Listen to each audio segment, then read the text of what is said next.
नमस्कार दोस्तों, स्वागत है आप सभी का मेरी क्लास में। मेरा नाम है पूजा द्विवेदी और आज हम स्पेशल इंटेंसिव रिवीजन, जिसको हम शॉर्ट फॉर्म में SIR या फिर विशेष गहन पुनरीक्षण कहते हैं, इसके बारे में चर्चा करेंगे। बहुत सारे बच्चों को अभी भी इसमें प्रॉब्लम आ रही है कि SIR एग्जैक्टली है क्या और इसकी प्रक्रिया क्या होती है। तो अंत तक बने रहेंगे ताकि हम इसे अच्छे से समझ सकें।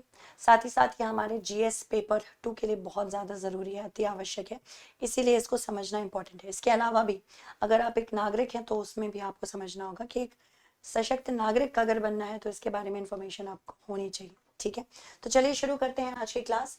ये बेसिकली हमारे पॉइंट्स ऑफ डिस्कशन होंगे जिसमें हम समझेंगे कि समाचार क्या है बेसिकली। उसके बाद हम बात करेंगे SIR क्या है, संवैधानिक और विधिक आधार इससे संबंधित क्या है। और मैं माफ़ी मांगना चाहूँगी मेरी आवाज़ के लिए, बिकॉज अभी थोड़ी सी आवाज़ मेरी शोर है। इसके अलावा प्रक्रिया की बात करें, SIR की पृष्ठभूमि की बात करें, वर्तमान परिदृश्य के बारे में बात करते हैं, महत्व और प्रासंगिकता के बारे में बात करते हैं, वैश्विक संदर्भ क्या है, कमियां और प्रतिकूलताएं क्या है और आगे की दिशा क्या है। लास्ट में क्वेश्चन भी देखेंगे। ठीक है, तो बहुत कुछ करना है, एक एक करके देख लेते हैं। हाल ही में क्या हुआ है कि हमें पता है शीतकालीन सत्र शुरू हो चुका है 1 दिसंबर से, और इसमें लगातार विपक्ष मांग रहा है कि इसके बारे में चर्चा होनी चाहिए। हालांकि केंद्र सरकार का कहना है हम बिल्कुल चर्चा करेंगे, पर हम ये नहीं बता सकते कि क्या टाइमलाइन होगी चर्चा की। तो ये एक बहुत बड़ा टेक अवे है। SIR है क्या, क्यों ये इतना ज्यादा परेशान कर रहा है लोगों को और किस वजह से इस पे चर्चा होनी आवश्यक है, सारी चीजें समझते हैं। सबसे पहले SIR या फिर विशेष गहन पुनरीक्षण क्या है, इसके बारे में हम चर्चा करते हैं।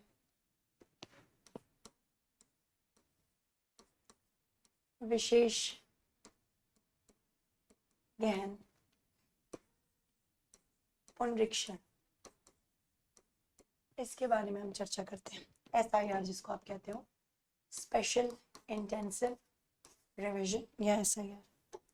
ठीक है, तो ये क्या है, अगर मैं आपसे बस पूछूं इसे आप कैसे बताएंगे क्या है।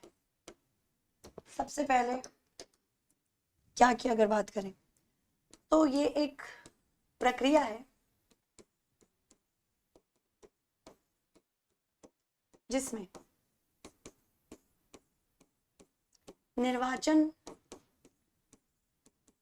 सूची का शुद्धिकरण होता है। अब क्या है शुद्धिकरण की प्रक्रिया, वो भी बात करते हैं। शुद्धिकरण होता है, शुद्धिकरण का क्या मतलब है। शुद्धिकरण का मतलब है कि निर्वाचन सूची को ऐसे तैयार करना जिसमें किसी भी प्रकार की त्रुटि ना हो। ये गोल है, ये उद्देश्य है SIR का। इसमें जो 2 शब्द बहुत इंपॉर्टेंट है हमारे लिए, इंग्लिश की अगर हम बात करें स्पेशल इंटेंसिव रिवीजन कहते हैं इसको। तो स्पेशल और इंटेंसिव ये हमारे लिए महत्वपूर्ण है। स्पेशल, स्पेशल का मतलब होता है विशेष, ये विशेष क्यों है, और इंटेंसिव का मतलब होता है गहन, और ये गहन क्यों है। विशेष इसलिए है क्योंकि जो सूची हर वर्ष निर्मित होती है निर्वाचन आयोग की तरफ से, जब भी राज्य चुनाव आता है या लोकसभा का चुनाव आता है, तो इसमें क्या होता है कि सूची ऑलरेडी मेंटेन रहती है। जो लोग ऐसी एज में आ चुके हैं, 18+ हो चुके हैं, जो चाह रहे हैं कि वो वोटिंग कर सकें, वो EPIC के थ्रू अप्लाई करके अपना नाम अद्यतन करते रहते हैं। जिन लोगों की मृत्यु हो चुकी है, प्रवासन हो चुका है, इन सारी वजहों की वजह से अगर उनका निर्वाचन सूची में नाम नहीं होना चाहिए तो वो हटाया जाता है। इस प्रकार से शुद्धिकरण होता है। ठीक है, तो यहाँ पे रेगुलर एक सूची तो बन रही है, इसके अलावा जो ब्लॉक लेवल ऑफिसर हैं ये घर घर जाके सत्यापन करते हैं, जिसकी वजह से एक अतिरिक्त सूची बनाई जाती है। इसीलिए ये विशेष या फिर स्पेशल है। तो इसलिए बोला जाता है कि सामान्य सूची के अतिरिक्त, सामान्य सूची के अतिरिक्त इस सूची को निर्मित किया जाता है। ठीक है, इसीलिए विशेष है। दूसरी चीज गहन क्यों है, क्योंकि घर घर भौतिक रूप से सत्यापन होता है, किस व्यक्ति को रखना है सूची में, किसको हटाना है, यहाँ पे नागरिकों से जाके BLO खुद कांटेक्ट करते हैं, इसीलिए ये गहन भौतिक रूप से सत्यापन के परिणाम स्वरूप ये गहन है। ठीक है, इसीलिए ये प्रश्न बन सकता है मेंस में और इंटरव्यूज में भी। ठीक है, और ये सत्यापन कौन करता है? ब्लॉक लेवल ऑफिसर या फिर बीएलओ या फिर बीएलओ। ठीक है, इस पर ध्यान रखना है। चलिए आगे बढ़ते हैं। नेक्स्ट अगर हम जाने इसके कोई संवैधानिक और विधिक आधार हैं क्या? जी बिल्कुल है। दो प्रकार से हम देखेंगे इसके आधार क्या है। एसआईआर क्यों कराया जाता है? एसआईआर के आधार, दो प्रकार के आधार हैं। सबसे पहला आधार हम देखते हैं संवैधानिक। संवैधानिक आधार क्या है? और दूसरा है विधिक आधार। विधिक आधार क्या है? ये सारी चीजें आपके प्रीलिम्स और मेंस के लिए बहुत जरूरी है बेटा। विधिक आधार, संवैधानिक आधार का मतलब है संविधान में किस प्रकार से बताया गया है। संविधान में सबसे महत्वपूर्ण इससे संबंधित आधार है वो है अनुच्छेद 324 बेटा। अनुच्छेद 324 में साफ साफ बताया गया है कि अगर एक लोकतंत्र में चुनाव करना है तो चुनाव के लिए निर्वाचन आयोग का होना जरूरी है। और ये निर्वाचन आयोग की जिम्मेदारी, एक दायित्व है निर्वाचन आयोग पे कि निर्वाचन आयोग किसी भी राज्य, किसी भी लोकसभा, विधानसभा आदि के चुनाव में ये निर्देशन भी करेगा, उसका दिशा निर्देश करेगा, साथ ही साथ किस प्रकार से नियंत्रण हो रहा है पूरी प्रक्रिया का, ये सारी चीजें निर्वाचन आयोग देखेगा। तो ये निर्वाचन आयोग को सशक्त करती है। निर्वाचन आयोग का सशक्तिकरण है। सशक्तिकरण किस आधार पे? कि चुनाव की प्रक्रिया का निर्देशन एवं नियंत्रण कैसे होना चाहिए। निर्देशन एवं नियंत्रण। ठीक है, दूसरा विधिक आधार। विधिक आधार क्या है हमारे पास? विधिक आधार है धारा 21, ये जन प्रतिनिधित्व अधिनियम का धारा जन प्रतिनिधित्व अधिनियम की धारा है और ये कौन सा एक्ट है? 1950 का। इसमें इस धारा में बोला गया है कि अगर निर्वाचन सूची में किसी भी प्रकार की त्रुटि है, उस त्रुटि को हटाने के लिए ये बहुत महत्वपूर्ण है कि निर्वाचन आयोग कोई भी डिसीजन ले सकता है, जिसकी वजह से निर्वाचन आयोग अगर एसआईआर कराना चाहता है तो वो करा सकता है। सूची में, चुनाव सूची या फिर निर्वाचन सूची में किसी भी प्रकार की त्रुटि को सुधारने हेतु निर्वाचन आयोग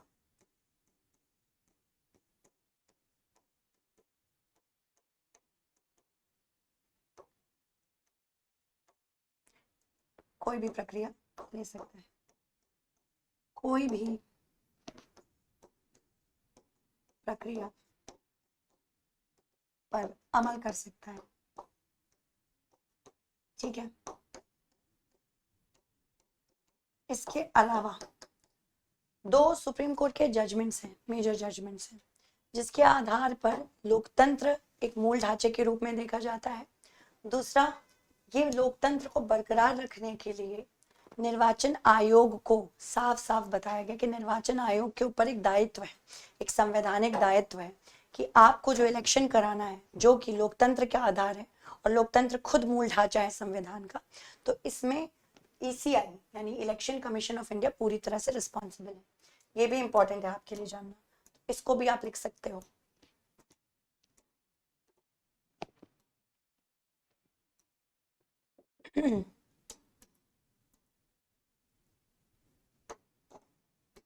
क्या है? सुप्रीम कोर्ट का दिशा निर्देश या सुप्रीम कोर्ट के दिशा निर्देश, ये सारी चीजें आप मेंस में भी लिख सकते हो, प्री में भी लिख सकते हैं। प्री में भी क्वेश्चन बन सकता है।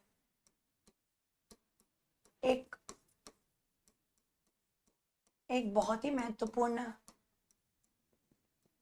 चीज है, तो आप जानते हो बेटा, चीज जानते हो, कौन सा?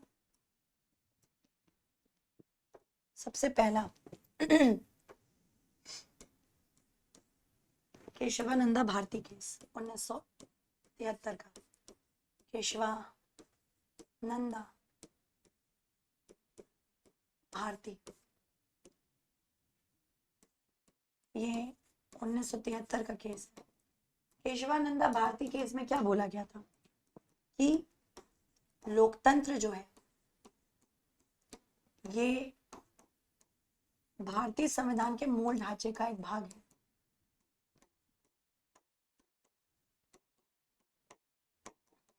मूल ढांचे में आता है। पहला। दूसरा, एक और बहुत ही महत्वपूर्ण केस था, TN शेषन बनाम यूनियन ऑफ इंडिया, ये 1995 का केस था। इसमें सुप्रीम कोर्ट ने कहा है कि चुनाव प्रक्रिया एवं लोकतंत्र के संरक्षण के लिए चुनाव आयोग जिम्मेदार है। एवं लोकतंत्र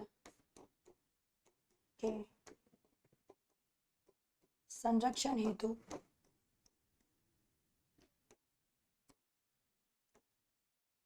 कौन जिम्मेदार है? चुनाव आयोग जिम्मेदार है। ठीक है, ये दो महत्वपूर्ण केसेस हैं, दो जिसके आधार पर हम SIR करवा रहे हैं कि लोकतंत्र को बरकरार रखना है और ये चुनाव आयोग द्वारा कराया जाएगा। ठीक है, अब आगे बढ़ते हैं, इसकी प्रक्रिया देखते हैं कि इसकी प्रक्रिया असल में होती कैसे है। ठीक, सबसे पहले अगर हम इसकी प्रक्रिया को देखें तो सबसे पहली चीज इन्यूमरेशन फॉर्म है, उसको भरवाया जाता है, घर घर सत्यापन होता है। प्रक्रिया किसकी? ECI की। तो प्रक्रिया के आधार की अगर हम बात करें,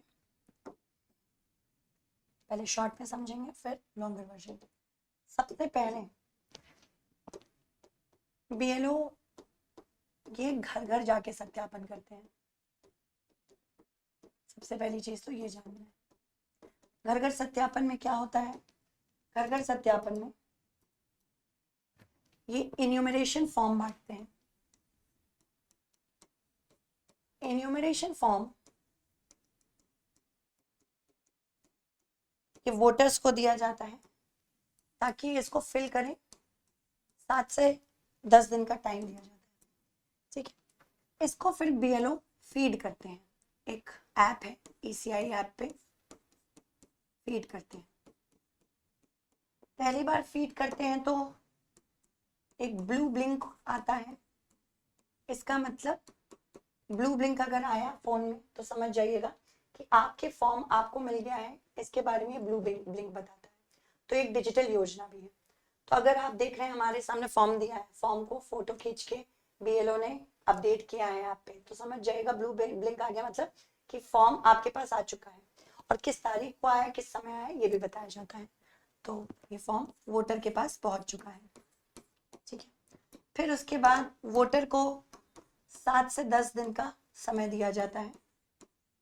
और फिर तीसरा स्टेप होगा इसमें फॉर्म कलेक्शन या फॉर्म को संग्रहित करना। फॉर्म संग्रह, फॉर्म को संग्रह करने के परिणाम स्वरूप नेक्स्ट जो स्टेप रहेगा, जैसे फॉर्म आपसे वो कलेक्ट कर देंगे, फॉर्म कलेक्शन के बाद वो फिर से अपडेट करेंगे ऐप पे। ऐप पे इस समय ग्रीन ब्लिंक आता है। ग्रीन ब्लिंक में क्या होता है, ग्रीन ब्लिंक में समझ में आ जाता है कि आपका फॉर्म अपडेट हो गया है। ठीक है, फॉर्म अपडेट। फिर इसके बाद नेक्स्ट प्रक्रिया ड्राफ्ट बनता है। ड्राफ्ट ये फाइनल नहीं होता है, इससे पहले देखा जाता है कि सबका नाम है कि नहीं, किसी का नाम फिर से 2 बार रिपीट नहीं हो गया है, किसी का नाम होना चाहिए पर नहीं है, यानी कि ये सारी चीज़ें त्रुटियों को इसमें आप ड्राफ्ट में देख सकते हैं। अगर ड्राफ्ट में आपका नाम नहीं है या किसी ऐसे व्यक्ति का नाम है जिसका नाम नहीं होना चाहिए प्रवासन या मृत्यु की वजह से, तो आप अपने BLO से कांटेक्ट करके उसको ठीक भी करवा सकते हैं। उसके बाद लास्ट में जब ड्राफ्ट में क्लेम्स वगैरह लिए जाते हैं, जो नाम ठीक करवाना हो आदि आदि, वो करवाया जा सकता है। फाइनल फिर अगले स्टेप में फाइनल लिस्ट बन के आती है, आखिरी सूची है। आखिरी सूची में सबका नाम होना चाहिए ताकि कोई भी त्रुटि ना हो। तो ये एक प्रक्रिया है, घर घर जाके प्रक्रिया होती है। BLO आपसे लगातार कांटेक्ट में रहता है, कभी भी कोई दिक्कत होती है तो BLO से आप अपने आप से ही कांटेक्ट कर सकते हैं। ठीक है, तो ये आपको पता होना चाहिए। तो अगर आपने अभी तक नहीं भरा है इसको ज़रूर भर दीजिए। फाइनल ड्राफ्टिंग हो रही है और फिर फाइनल ड्राफ्टिंग नेक्स्ट ईयर तक तैयार हो जाएगी। क्यों ज़रूरी है हमारे लिए जानना, क्योंकि भाई इतनी ज़्यादा जनसंख्या है, सबको अवेयरनेस नहीं है, जागरूकता नहीं है, तो जागरूकता बनाना भी हमारा ही काम है। चलिए आगे बढ़ते हैं, नेक्स्ट देखते हैं। अगर हम बात करें इसके महत्व की, महत्व भी बहुत ज़्यादा है इस पूरी प्रक्रिया का। अगर SIR के महत्व के बारे में बात करें या प्रासंगिकता के बारे में बात करें तो देखते हैं क्या क्या देख सकते हैं इसमें। SIR का महत्व एवं प्रासंगिकता।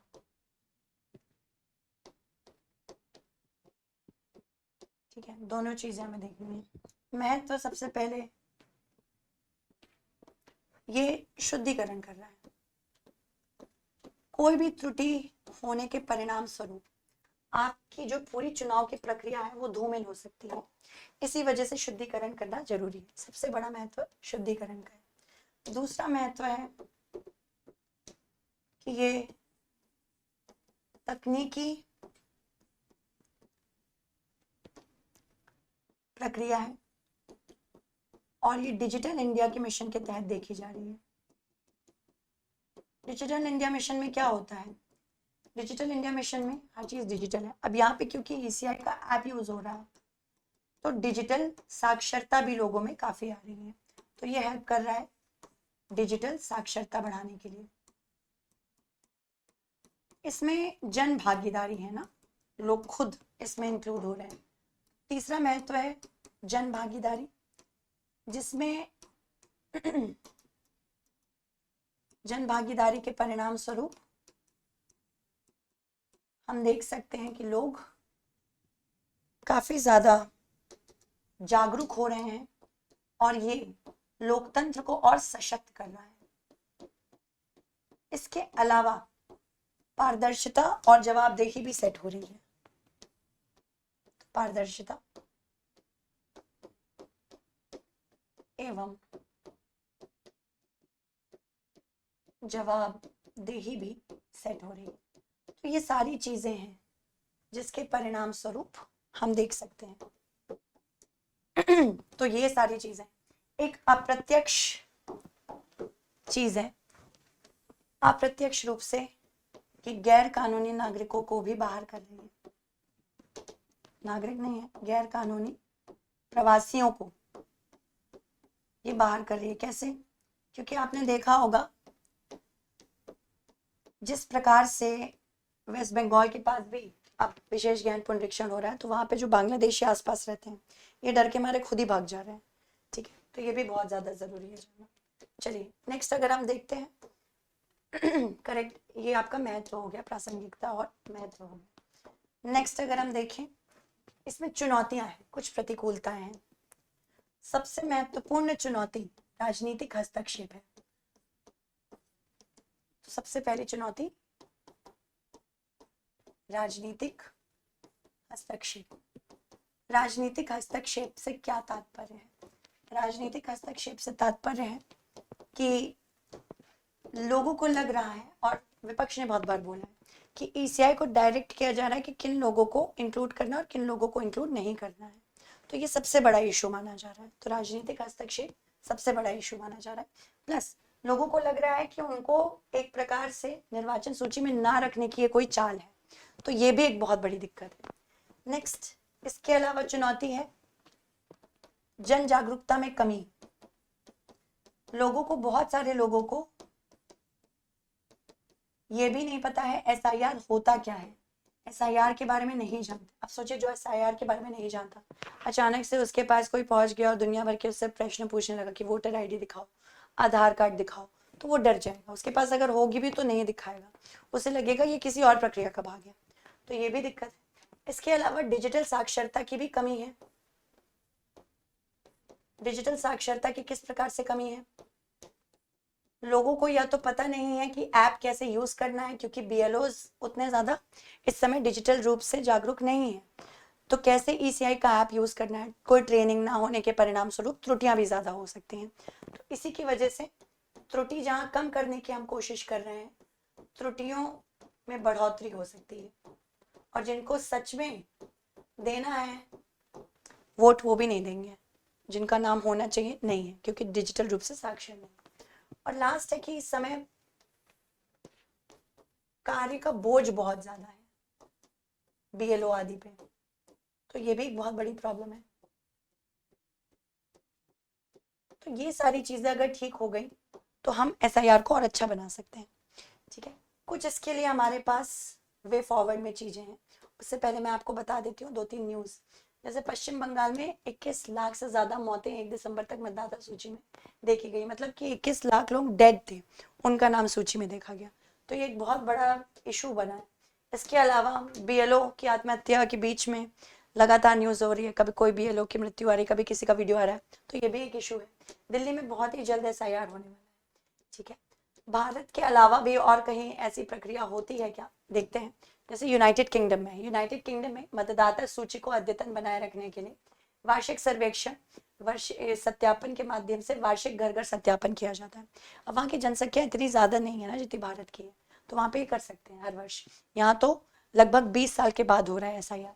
इसके अलावा संयुक्त राज्य अमेरिका, कुछ राज्य स्वचालित मतदाता पंजीकरण का पालन करते हैं, सरकारी डेटाबेस से सीधे मतदाता आंकड़े प्राप्त करते हैं। ऑस्ट्रेलिया की बात करें, अनिवार्य मतदान तथा एक स्वतंत्र निर्वाचन आयोग की देखरेख के माध्यम से उच्च स्तर की नामावली शुद्धता सुनिश्चित करते हैं। ठीक है, चलिए आगे बढ़ते हैं। नेक्स्ट, इससे संबंधित कुछ हम आगे के कदम देख सकते हैं, क्या उठाए जा सकते हैं। पहले तो तकनीक का संतुलित उपयोग करें, तकनीक पे अति निर्भरता भी ना रहे, क्योंकि लोगों को अभी पता नहीं तकनीक का इस्तेमाल किया कैसे जाता है। जहां जहां डिजिटल पेनिट्रेशन नहीं है, वहां की जनता कैसे करेगी। इसके अलावा स्वतंत्र पर्यवेक्षक रहे, नगर पालिका, नागरिक समाज, अकादमिक क्षेत्र, सबको इसमें इंक्लूड करना है, ताकि कोई कल के दिन ये ना कह सके कि निर्वाचन आयोग ने किसी अन्य प्रकार से यहाँ पे इस पूरी सूची को मेंटेन किया है। इसके अलावा एक संवैधानिक और विधायी सुधार लाना चाहिए। निर्वाचन आयोग की प्रक्रिया जो चुनने की होनी चाहिए वो सेम जैसे कॉलेजियम में होता है, कुछ वैसा लाना चाहिए, जिसमें leader of the opposition, CGI, सबको इंक्लूड किया जा सके, ताकि कल के दिन ये जो ईसीआई के ऊपर भरोसा लोगों का उठ रहा है कि इलेक्शन कमीशन सरकार के साथ मिली है, ऐसा कोई इशू ना हो। इसके अलावा अब इससे प्रश्न संबंधित देख लेते हैं। निम्नलिखित समितियों में कौन सी समितियां चुनावी सुधारों से संबंधित है? तारकुंडे समिति, दिनेश गोस्वामी समिति, इंद्रजीत गुप्ता समिति या चलेया समिति? 1 2 3 4 सारे ही करेक्ट है या नहीं, आपको मुझे कमेंट सेक्शन में बताना है। मुझे उन बच्चों का नाम लेना है जिन्होंने लास्ट आंसर दिया होगा। 2 मिनट रुके रहें।